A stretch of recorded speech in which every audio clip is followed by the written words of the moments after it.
व्याख्या करेंगे स्रोतस शरीर की, फिर स्वरूप के बारे में, गुण के बारे में जानेंगे कि एक्चुअली वो दिखता कैसा है। फिर स्रोतस की उत्पत्ति और उसका संगठन, उत्पर्याय देखेंगे, उसके स्रोतस संख्या देखेंगे, पुरुष में कितनी होती है, महिला में कितनी होती है, बहुमुखी स्रोतस कितने होते हैं पुरुष में और महिला में, स्रोतसों के भेद या प्रकार देखेंगे। आचार्य चरक के अनुसार कितने भेद हैं और प्रकार है, आचार्य सुश्रुत के अनुसार कितने हैं, आचार्य वाग्भट के अनुसार कितने हैं, और फिर उनके कार्य देखेंगे कि स्रोतस का कार्य क्या है। चलो स्रोतस शरीर की शुरुआत करें। स्रोतस शरीर की व्याख्या। श्रवणात् श्रोतांसी, शरीर के वे सभी भाग जहाँ श्रवण गति क्रिया होती है वे स्रोतस है। जिससे श्रवांश निकलता हो वही स्रोतस है। स्रोतस शब्द का अर्थ एक मिट्टी के घड़े के उदाहरण से समझा जा सकता है। जिस प्रकार घड़े के अंदर से पानी रिसकर ओजाउट बाहर निकलता है, उसी प्रकार हमारे शरीर में सेल्स के अंदर पदार्थों की श्रवणात् क्रिया होती है। जिस प्रकार अंगुल फिंगर को सुई द्वारा चुभने से रक्त बाहर निकलता है, क्योंकि रक्त असंख्य छोटे छोटे छिद्रों से बटा हुआ होता है, न कि एक नदी की तरह बहता है जैसे कि सिराओं के अंदर बहता है।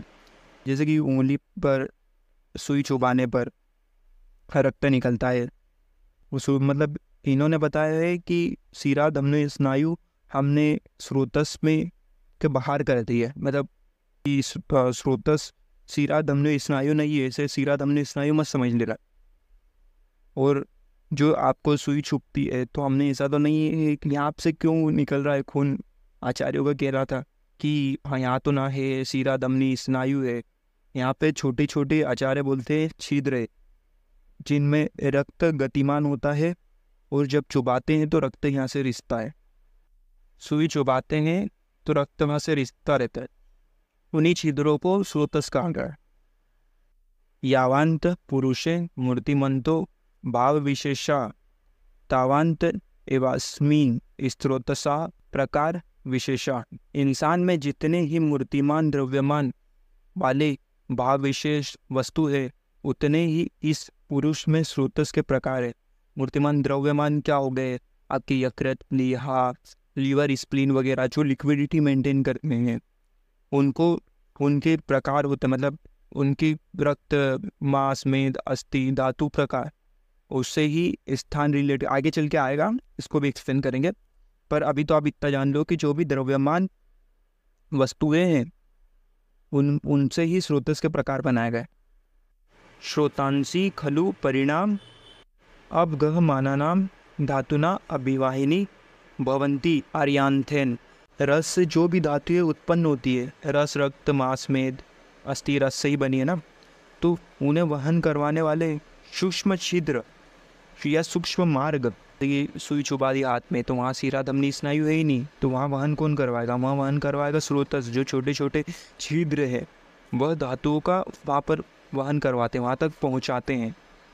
मूलात खादांतर देह प्रसंत तभी वाही यत स्त्रोताइधि विज्ञेय सिरा धमनी विरजताम। वही मैं बता रहा था ना कि सिरा धमनी को छोड़कर मूलभूत छिद्रों से देह के भीतर फैले जो वहन करने वाली प्रणाली विशेष है, उनको स्रोतस कहा है। वही सिरा धमनी को छोड़कर जो भी प्रणाली गमन करवा रही है धातुओं का, उन्हें स्रोतस कहा गया। आकाश महाभूत की उसमें प्रधानता होती है। आकाश क्या करवाता है? स्पेस प्रोवाइड करवाता है। और जो दृश्य आदर्श सिराएँ रहती है छोटी छोटी सूक्ष्म, उन्हें स्रोतस कहते हैं। तो जो इसमें बहुत इम्पोर्टेंट बात है, ये हाईलाइट करते हैं। हमने ऊपर बातें करी थी धातुओं की, अब इसमें दोष, मल, अन्न, जल आदि का जो वहन करवा रहे हैं उन्हें स्रोतस कहते हैं। स्वधातु संवर्णी वर्ध स्थूल अन्यूनी च स्रोतांसी दीर्घणाया कृत्या प्रतानज दृश्यानी च। इस श्लोक में स्रोतस के स्वरूप के बारे में बताया गया है। इस श्लोक में बेसिकली बता रहे हैं कि धातु के जो स्रोतस है अपनी लता और शाखाओं से पूरे शरीर में व्याप्त रहते हैं, मतलब फैले रहते हैं, और वो सूक्ष्म रूप से फैले रहते हैं। स्रोतस की उत्पत्ति और भौतिक संगठन। स्रोतस की उत्पत्ति और भौतिक संगठन क्या होगा? पंचभूत संगठन क्या होगा? इसमें छिद्र है, छिद्र में स्पेस रहती है जहाँ रक्त संचित होता है, छोटे छोटे सूक्ष्म छिद्र। तो इसमें आकाश महाभूत की प्रधानता ज़्यादा होगी, क्योंकि आकाश महाभूत का काम है स्पेस बनाना बॉडी में, और बाकी सब महाभूत का छोटी छोटी मात्रा में होंगे, प्रेजेंट होंगे, पर प्रमुखता आकाश महाभूत की होगी, अधिक आकाश महाभूत ही होगा। स्रोतस के पर्याय, स्रोतांशी, सीरा, धमनी। आप भूल गया सीरा धमनी, तो इन्होंने बोला था कि हटा देना, पर ये ले रहे हैं। सीरा, धमनी, रसान्य, ऐसे कुछ नाम है, आकाशीय, मार्ग, ऐसे कुछ नाम है, थोड़ा याद कर लेना, पर्याय एक दो लगा देना। क्या होती है, स्पेस ज़्यादा होती है, आकाश आ जाएगा, सीरा, धमनी, स्रोतांशी कर देना, हो जाएगा। अब हम बात करेंगे स्रोतस की संख्या की। आचार्य चरक के अनुसार स्रोतस की संख्या 13 है। आचार्य सुश्रुत के अनुसार स्रोतस की संख्या 11 जोड़ी है, मतलब 22 है। स्रोतसों के भेद या प्रकार, हम भी इसमें भेद या प्रकार उनके देखेंगे। तो आचार्य चरक के अनुसार 13 भेद है। प्राण, उदान, अन्न, रस, रुधिर, मांस, मेद, अस्थि, मज्जा, शुक्र, मूत्र, पुरी, श्वेत। आगे चल के इनका संक्षिप्त वर्णन आएगा, मतलब थोड़ा ज़्यादा ही एक्सप्लेन होंगे ये। आचार्य सुश्रुत के अनुसार 11 भेद है, प्रत्येक 2-2 है, मतलब जोड़ी में 11 की जोड़ी में 22 है। प्राण, अन्न, उदान, रस, रक्त, मांस, मेद, मूत्र, पुरी, शुक्र, आर्तव। और ये आगे चल के थोड़े ज़्यादा ही एक्सप्लेन होने वाले हैं। यार ये वाग्भट के अनुसार 2 भेद है, दृश्य, अदृश्य, मतलब जिसे आंखों से देखा जा सके वो दृश्य पुरुष में होते हैं 9, स्त्रियों में होते हैं 12, अदृश्य होते हैं 13 भेद, जिन्हें आंखों से नहीं देखा जा सकता, जो बहुत सूक्ष्म होते हैं। आचार्य सुश्रुत के अनुसार बहुमुखी स्रोतस, जिनमें 2 मुख हो या जिनके 2 प्रकार हो, 2 नालियाँ हो, उन्हें कहते हैं बहुमुखी स्रोतस। जैसे कान, आँख, मुख, बहुमुखी स्रोतस है। मुख में नासा, गुदा, मेड। मुख में कैसे आ जाएगी, ओसोफेगस जाती स्टमक में, और एक तो गला हो गया, ये 2 बहुमुखी हो गए ना। ये 9 टाइप के होते हैं, मतलब 9 प्रकार के होते हैं। स्त्रियों में आचार्य ने बताया है कि बहुमुखी स्रोतस 12 होते, कान, आँख, मुख, नाक, गुदा, मेद, और 2 एक्स्ट्रा किसको माना है, स्तन और आर्तव को। बात करेंगे स्रोतस के स्थानों के विषय में। स्रोतस नाम चरक के अनुसार उनके क्या, स्रोतसों के 14 प्रकार होते हैं। पहले तो ये नाम याद होने चाहिए, ये भी इम्पोर्टेंट है, इसको थोड़ा याद करना पड़ेगा। प्राण वह स्रोतस, उदक वह स्रोतस, प्राण वह स्रोतस, उदक वह स्रोतस, अन्न वह स्रोतस। फिर वो धातु के जो नाम आते हैं ना, उसके आगे सिर्फ वह स्रोतस लगा देना है। रस वह स्रोतस, रक्त वह स्रोतस, मांस वह स्रोतस, मेदो वह स्रोतस, अस्थि वह स्रोतस, मज्जा वह स्रोतस, शुक्र वह स्रोतस, मूत्र वह स्रोतस, पुरुष वह स्रोतस। फिर यहाँ से मूत्र, पुरुष, श्वेत, मल के नाम आ गए, तो मल जो रहेंगे ना उनके आगे वह स्रोतस लगा देना है। श्वेत वह स्रोतस। आर्तव ये सिर्फ स्त्रियों में पाया जाता है, ये पुरुष में नहीं होते, जैसे गर्भाशय और आर्तव वही धमनियाँ। प्राण वह स्रोतस, हृदय और महास्रोतस, हृदय और रस धमनियाँ। आचार्य चरक के अनुसार हृदय और महास्रोतस, आचार्य सुश्रुत के अनुसार हृदय और रस धमनियाँ।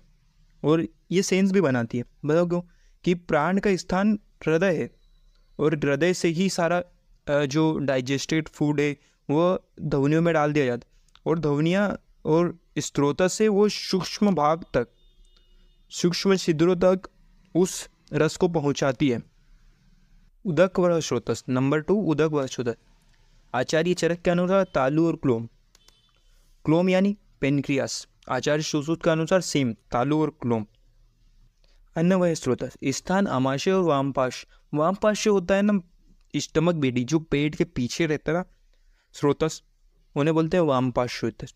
सुश्रुत के अनुसार आमाशय, अन्न वही धमनियाँ, रस वह स्रोतस। मैंने बताया था ना कि अब धातुओं का रस, रक्त, मांस, मेद वह स्रोतस लगाना है बस, और स्रोतसों के नाम हो जाएंगे।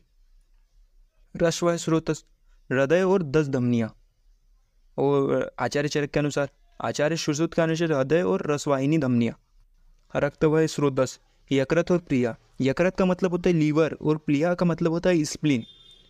आचार्य सुश्रुत के अनुसार यकृत, प्रिया और रक्तवाहिनी धमनियाँ, मांस व स्त्रोत, स्नायु, त्वक, स्नायु होता है लिगामेंट और त्वक होता है त्वचा।